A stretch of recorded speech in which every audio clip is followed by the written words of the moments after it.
স্ত্রীকে দেশে রেখে কতদিন স্বামী প্রবাসে থাকতে পারে? অনেক আলেম বলেন 4 বা 6 মাসের অধিক সময় স্ত্রীর কাছে থেকে দূরে থাকলে বউ তালাক হয়ে যায়। অজু থাকা অবস্থায় যদি কোনো খারাপ কিছু সামনে চলে আসে তাহলে কি অজু ভেঙে যাবে? কেউ যদি জামাতে গিয়ে ইমাম রুকুতে থাকা অবস্থায় তাকবীরে তাহরিমা বাঁধে কিন্তু সানা পড়তে পড়তে ইমাম রুকু থেকে উঠে যায় তাহলে কি সেই রাকাত পেয়েছে বলে গণ্য হবে? কাপড়ে রক্ত লাগলে নামাজ হবে? গর্ভপাতের কতদিন পর নামাজ আদায় করা যাবে? মাসিক অবস্থায় আজানের জবাব দেওয়া যাবে কি না? হাতে কলমের কালি থাকলে কি ওযু হবে? বিয়ের পর কাবিনেট টাকা কমানো যাবে কি না? নামাজে দুনিয়াবি চিন্তা আসলে কি করা? খালুজির সামনে কতটুকু পর্দা করব? হাত পা ঢেকে মুখ খোলা রাখলে কি পর্দা হবে না?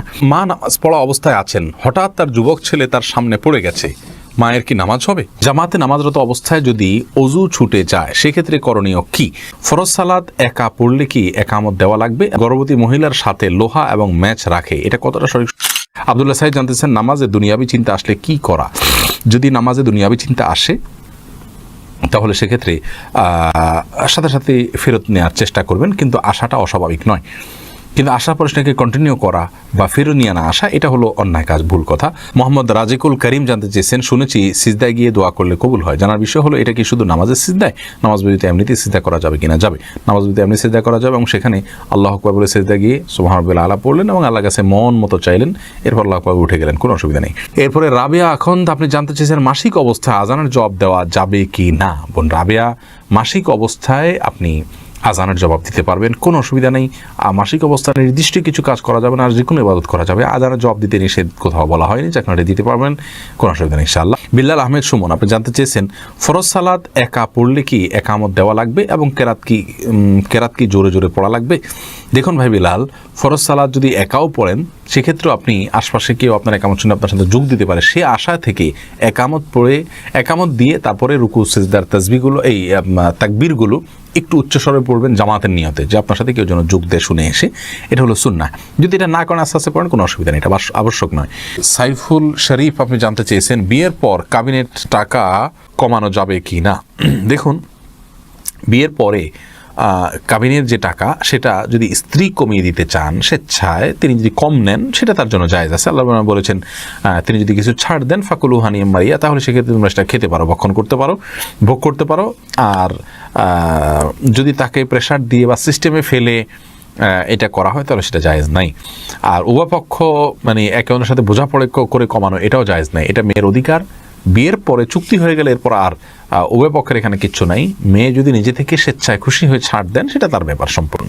এমডি ইসমাইল জানতে চেয়েছেন মা নামাজ পড়া অবস্থায় আছেন, হঠাৎ তার যুবক ছেলে তার সামনে পড়ে গেছে, মায়ের কি নামাজ হবে? হবে, কোনো অসুবিধা নেই। যুবক ছেলে সামনে পড়লে যে নামাজ হবে না আমার কোনো কথা নেই। তবে ছেলের নামাজ, মায়ের নামাজ পড়াকালীন সময় তার সামনে তার দৃষ্টির এরিয়াতে পড়ে নামাজ ডিস্টার্ব হয়, এরকম জায়গায় যাওয়া উচিত নয়। তবে মায়ের নামাজ হয়ে যাবে। তারিকুল মুশফি আপনি জানতে চেয়েছেন জামাতে নামাজরত অবস্থায় যদি অজু ছুটে যায় সেক্ষেত্রে করণীয় কি? দেখুন, জামাতে নামাজ চলাকালীন সময়ে যদি অজু ছুটে যায় তাহলে যে অবস্থায় অজু ছুটে গেছে ওই অবস্থায় গিয়ে আপনি অজু করে, যদি কারোর সাথে কথাবার্তা বলা ছাড়া জাস্ট অজু করে আবার চলে আসেন নামাজের জায়গায়, তাহলে যে জায়গাতে অজু ছুটেছে তার পরবর্তী অংশ থেকে নামাজ আপনি কন্টিনিউ করলেই চলবে। আর যদি কারোর সাথে কথাবার্তা বলে থাকেন, অন্য কোনো কাজকাম করে থাকেন, নামাজ ভঙ্গের অন্য কোনো কাজ করে থাকেন, তাহলে সেক্ষেত্রে আপনাকে ওই নামাজ আবার শুরু থেকে পড়তে হবে। মুরাদ আহমেদ জানতেছেন গালের দুপাশের দাড়ি কি কাটা যাবে? দুপাশের দাড়ি কাটা যাবে না। এই যে চোয়াল হাড্ডি এটার উপরে যেগুলো থাকবে এগুলো সবগুলো দাঁড়িয়ে এগুলো কাটা যাবে না। মোরশেদ খান এই আইডি থেকে আপনি জানতে চাইছেন আমরা প্রবাসী, আমরা দুপুরে 12টার সময় ছুটি পাই, এ সময় জোহর নামাজ আদায় করলে হবে কি না? আপনি যেই জায়গাতে আছেন সেখানে 12টার সময় জোহরের ওয়াক্ত হয় কি না এটা আগে দেখতে হবে। যদি ওয়াক্ত হয়ে যায় তাহলে সেক্ষেত্রে আপনি জোহর অবশ্যই পড়তে পারেন। যদি ওয়াক্ত না হয় তাহলে ওয়াক্ত হওয়ার আগে নামাজ পড়ে নামাজ হবে না। যদি আপনার নিয়মিত এরকম হয় যে এরপরে আর কোনো সুযোগ নেই নামাজ পড়ার, তাহলে সেই চাকরি আপনার জন্য করা জায়েজ নাই, যে চাকরির কারণে ফরজ নামাজ আপনি নিয়মিত টাইম মতো পড়তে না পারেন। আর যদি মাঝে মধ্যে এরকম হয়ে যায় তাহলে সেক্ষেত্রে যখন অবসর হবেন তখন পড়তে পারেন, কিন্তু আগে পড়তে পারেন না। নামাজ প্রয়োজনে কাজা করা যায় কিন্তু অগ্রিম পড়া যায় না। আল্লাহ রাব্বুল আলামিন কোরআনে কারিমে বলেছেন, ইন্না সলাতা কানাত আলাল মুমিনিনা কিতাবাম মাওকুতা, নিশ্চয়ই সালাত মুমিনদের জন্য নির্দিষ্ট সময়ে পড়াটা অপরিহার্য করা হয়েছে, বিধায় সেই সময়ের ভিতরে করতে হবে। জান্নাতুন নাঈম রুমি জানতে চেয়েছেন, খালুজির সামনে কতটুকু পর্দা করব? হাত পা ঢেকে মুখ খোলা রাখলে কি পর্দা হবে না? খালুজির সামনে অন্য সাধারণ মানুষের মতো পর্দা করবেন আপনি। যদি যেতে হয় তাহলে পরিপূর্ণভাবে হাত মুখ ইত্যাদি ঢেকে, পুরো শরীর ঢেকে তারপরে তার সামনে যাবেন, কথা বলবেন, আত্মীয় হিসেবে অন্যান্যদের পাশাপাশি তার খোঁজখবর নিতে পারেন, সেটা ঠিক আছে। কিন্তু আপনাকে অন্য 10 জনের মতোই পর্দা করতে হবে, যেহেতু তিনিও একজন গায়রে মাহরাম। সালমা খাতুন জানতে চেয়েছেন, হাতে কলমের কালি থাকলে কি ওযু হবে? হয়ে যাবে। কলমের কালি এটা আমাদের শরীরের উপর আলাদা প্রলেপ তৈরি করে না, যে যার ফলে ওযু হবে না। তবে এরকম বিশেষ কোনো কলম যদি থাকে, যে কলম আলাদা আস্তর তৈরি হয়, খোঁচালে উঠা যায়, চামড়ার উপর আলাদা বসে যায়, তাহলে সেক্ষেত্রে সেটা অবশ্যই দূর করতে হবে। খন্দকার দিনা জানতে চেয়েছেন, গর্ভপাতের কতদিন পর নামাজ আদায় করা যাবে? বন্দিনা, গর্ভপাতের পর যতদিন পর্যন্ত ব্লিডিং হবে, সেই ব্লিডিংটা যদি আপনার গর্ভপাতের পরে 40 দিন পর্যন্ত সর্বোচ্চ হয়, তাহলে এই কদিন নামাজ পড়বেন না, তারপর নামাজ পড়বেন না। যদি তার কম হয়, তাহলে যতদিন হয় তারপরে ব্লিডিং বন্ধ হয়ে গেলে তখন তাই নামাজ পড়বেন। সালমা খাতুন জানতে চেয়েছেন, কাপড়ে রক্ত লাগলে নামাজ হবে? দেখুন, কাপড়ে রক্ত লাগলে সে রক্তের যদি পরিমাণ অনেক অল্প হয় নামাজ হয়ে যাবে, কিন্তু যদি পরিমাণে বেশি হয় তাহলে সেক্ষেত্রে নামাজ হবে না। এটাই বিশুদ্ধ মত, যদি অনেকের মধ্যে রক্ত পাক বা পবিত্র। রাশেদ ইসলাম রাকিব জানতে চেয়েছেন, কেউ যদি জামাতে গিয়ে ইমাম রুকুতে থাকা অবস্থায় তাকবীরে তাহরিমা বাঁধে, কিন্তু সানা পড়তে পড়তে ইমাম রুকু থেকে উঠে যায়, তাহলে কি সেই রাকাত পেয়েছে বলে গণ্য হবে?